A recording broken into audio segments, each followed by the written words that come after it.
Well, in that box is Everlast Power iMIG 200E. I ordered it last week. It took about a week to get here. They were running a sale. It's normally $625, and I think I got it for $500 plus free shipping. I just looked this morning, and it's still $500, but you don't get free shipping.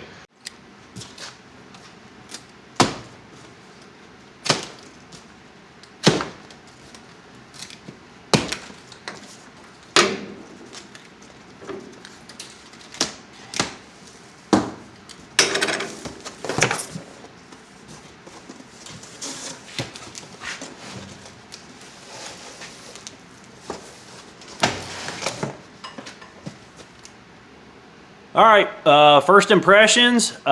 This thing is packed very similarly to the AHP welder that I got. That's that one sitting over there, that 201XD. I just bought that, 6 months ago maybe. Kind of interesting, packed pretty similar. I'm gonna kind of cover up my name here and address, but Gretchen International Incorporated, made in China. So of course, you know, about everything's made in China anymore, but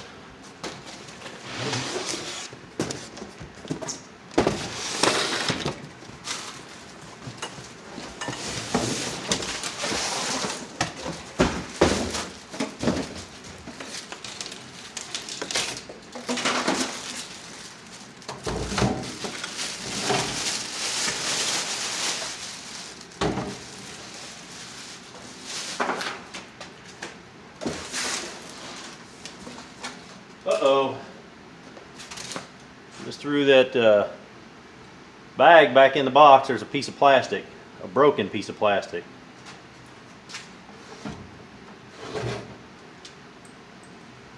Uh-oh, shit. The bottom of this thing is busted. This big plastic housing is all busted up. So this foam is not beat up, you know, where that was sitting in it. The box itself,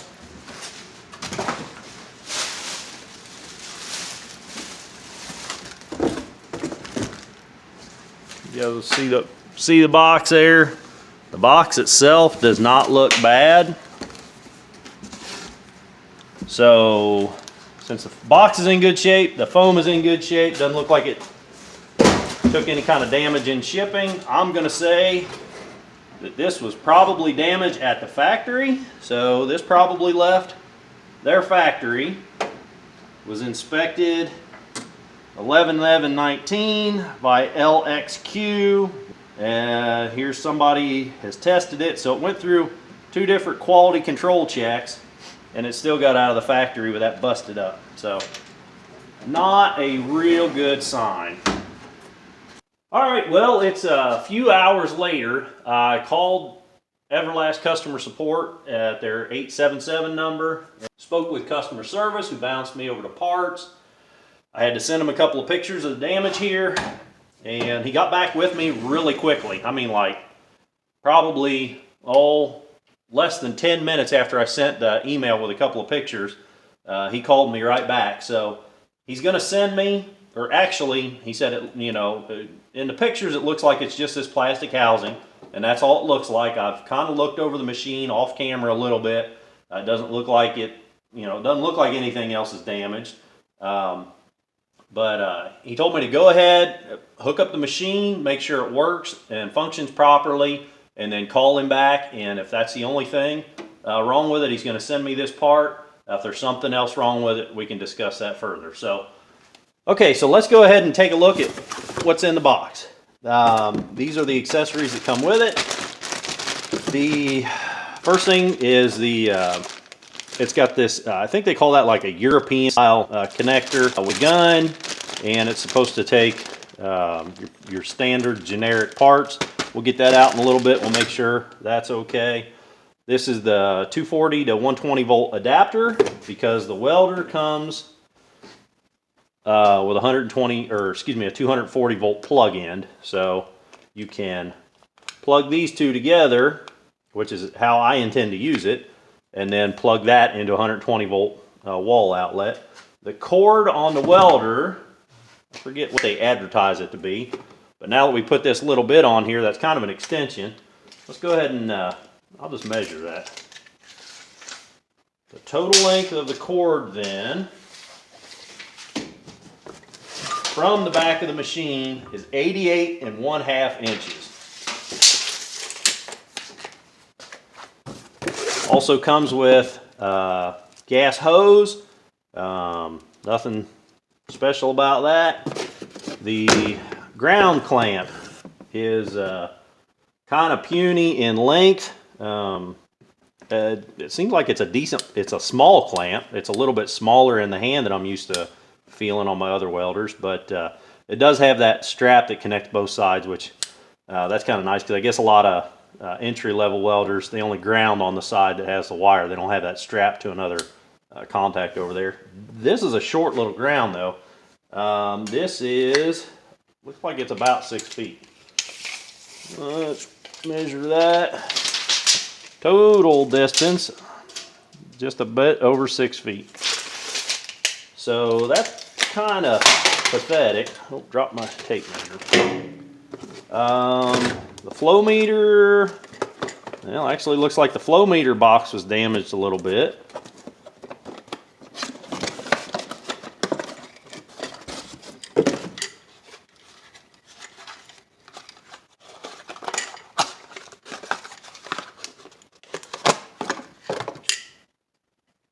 I'm looking for cracks in this plastic, and I don't see any. Little ball's moving okay in there, and I don't see any damage. It looks like these threads were busted out of the box. I don't see any real damage there, so we'll go ahead and get this hooked up.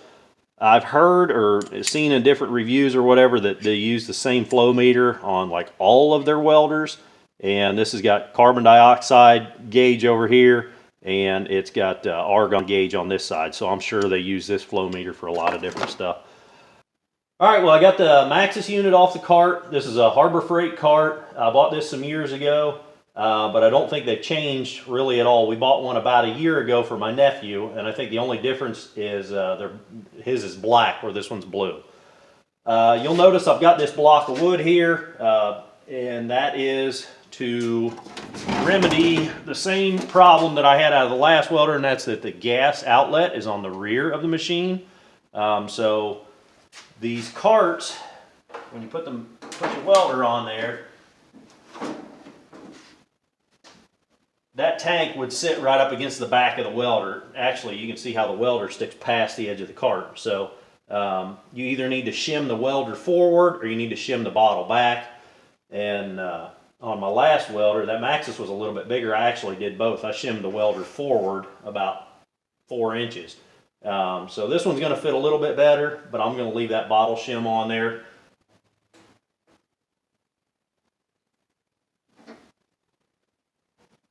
Okay, now that turned fitting on the back of the machine just a bit, which is not great.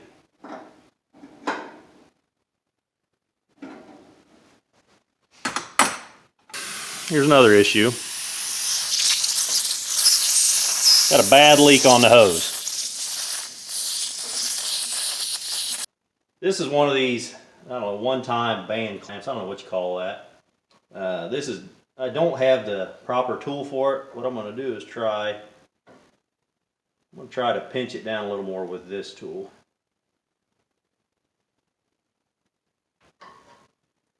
Let's try it again. I don't think it's going to work though.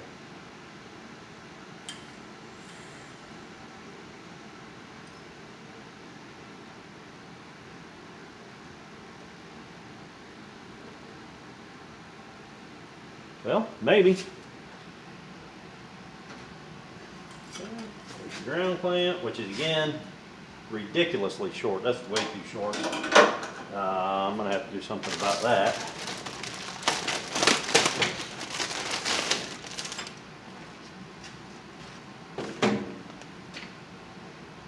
And the gun. Now there's multiple prongs on this. You want to make sure that you're getting everything hooked up where it belongs. And you don't want to bend anything. Take your time here. Make sure you get it plugged together right. twist that, twist the locking collar, pull it all down.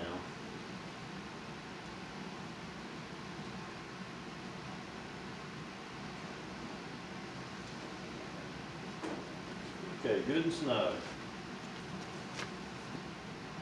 So it comes with an 030 tip in it. The wire that I have, I believe, is 035. Yeah. So we're going to change this tip out. It looks like they give you some extras. Looks like another 030 and a 040. So you get two 30s and a 40, but no 035. I'm gonna have to go round one up. All right, so I got you spun around here. One thing I do like about this welder and this cart fit up is that you're able to get the door open, and this lip on this cart doesn't pose any problems with that other welder. It did, so that's kind of nice to be able to open the door and not have to lift the welder up to do it. So we're gonna go ahead and we'll put the wire in. I noticed that it spins backwards than I'm used to. The roll came off the other side of the machine on my other welder, and you can see the label. On this one, you won't be able to read the label because you want it to come off the roll and go through in this way. You want a good straight shot into the feeder. You don't want it to come off the top of the roll and make a bend and go in here. So with that in mind, I went ahead and wrote, I can't ever remember if I got 030 or 035 in my machine. And next time I get close to running out or whatever, if I want to pick one up, I don't want to have to pull the roll off, flip it over to see the label. So I went ahead and wrote 035 on there, this 11-pound roll. And they also call these an 8-inch roll. And it's 8 inches across the outside of the roll here. The liner's probably a ½ inch longer than it should be, and it kind of is an issue. Yeah, that's going to be an issue. So, all right, guys. So here's what's going on. You may or may not be able to see that liner is right up there to the tip of the gun, and it's got a little bit of wiggle in it. But the furthest I can push it in is flush with the end of the gun. Now, this tip has to screw in that far into that, and that liner then is about a ½ inch too long. So I need to cut that liner down. And to do that, I've already broken it loose with a wrench, but you take this cap off, and then we're going to pull the whole liner out and cut off about a ½ inch of it.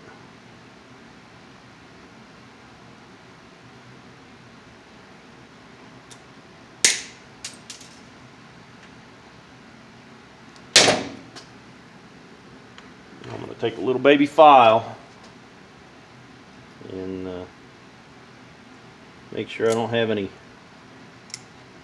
burr on the edge of that. Okay, now we're just going to stick it right back in there. And again, it comes out of this right here, this main port on the cable. All right, so I got the liner back in there all the way. Okay, so we'll see if the tip will thread in there now.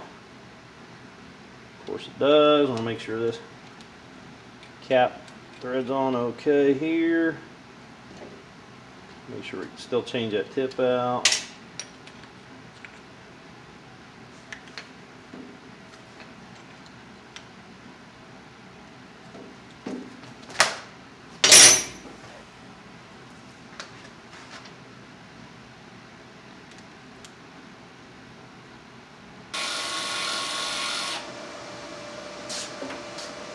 Okay, we got plenty of wire sticking out.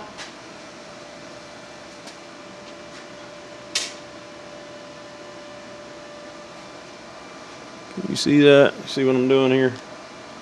Put the tip on.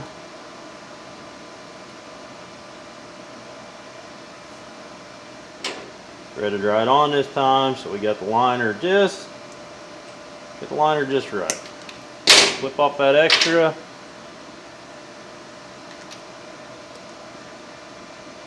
Put the nozzle on. I'm going to go ahead and soap everything up.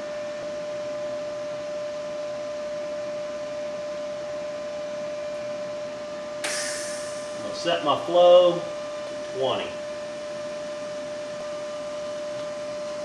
I don't see any bubbles.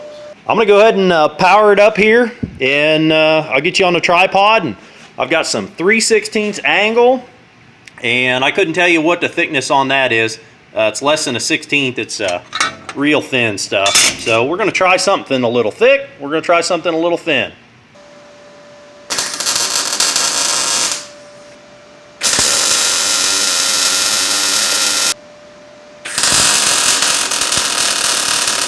Now guys, I'm no professional welder or anything, so I just want to make sure that this machine's working.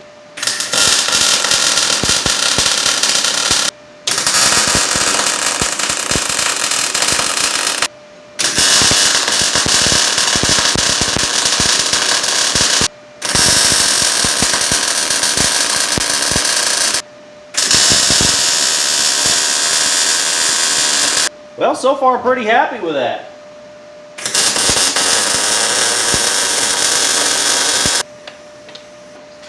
Well, that's pretty good. Okay guys, so for a guy just out in the shop tinkering, I like it pretty well so far. Let's move that off to the side and we'll try this thinner.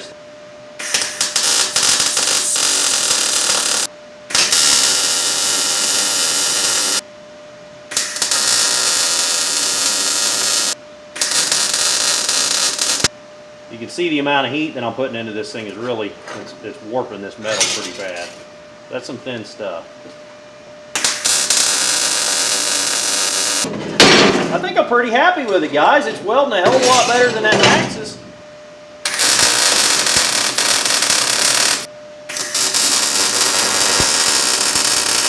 I am really happy with that. Alright guys, let's go ahead and wrap this video up. So my overall impression with this machine, just in the little bit of welding that I've done, I think I can work with it. You saw, the welds that I've did with it. Had to make some adjustments there, it was blowing through, but again, this is pretty thin metal. And that's something that I could work with. I could adjust out of that, and technique a little bit would take care of that. That thicker stuff looks fine. Looked like we were getting okay penetration on it.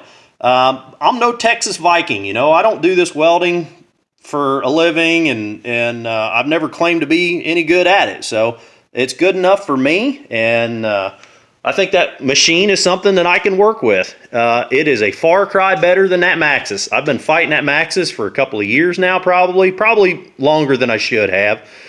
Some of the quality of my welds have suffered because of that machine, and I've thrown liners at it, a bunch of tips, messing with the tension on the wire. I fought it longer than I probably should have. I should have broke down longer ago and bought something. So time will tell on this. There was a couple quality control issues, which were minor. Piece of plastic broken on it, liner needed trim. Those things don't bother me, but what it does is put doubt into my head that maybe something inside that machine was put together wrong. So time will tell on that. As of right now, I'm happy. I'm very happy with it as of right now. So if you're looking for, a very basic entry-level MIG welder, maybe check out this Everlast Power iMIG 200E. If I helped you with this video, guys, click that thumbs up button. If you want to see more videos of me working on stuff out here in the garage, working on a boat right now, click the subscribe button. And until the next video, keep on tinkering.